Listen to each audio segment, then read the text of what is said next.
A lot of people ask me about whether or not the coronavirus was deliberately made in the lab or was actually came from nature out of and jumped in a wet market in Wuhan, China from an animal to a human and then mutated and went into human-to-human transmission.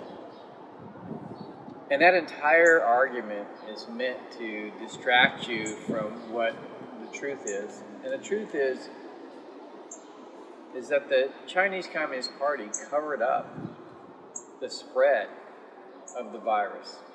They covered up the fact that they knew there was human-to-human transmission.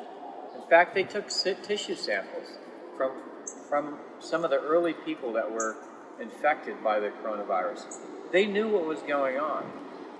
And yet, if you go back to the CDC announcements with regard to how dangerous they thought this virus was, they kept saying they didn't think it was that dangerous. And the reason was because the Chinese Communist Party wasn't being forthright.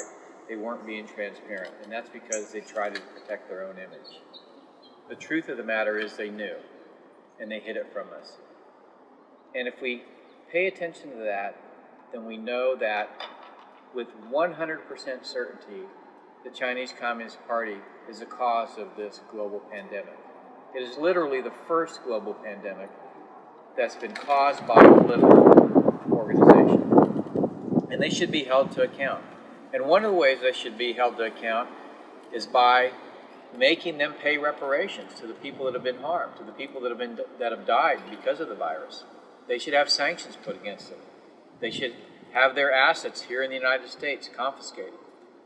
But more importantly, we should reshore manufacturing in the United States, invest in our own country, and make sure this never happens again. Make sure that our frontline people who are defending our nation from a virus don't have to rely on the Chinese Communist Party for their personal protective equipment. We should reshore our manufacturing to protect our own national security and the health and welfare of our citizens and the prosperity of our nation.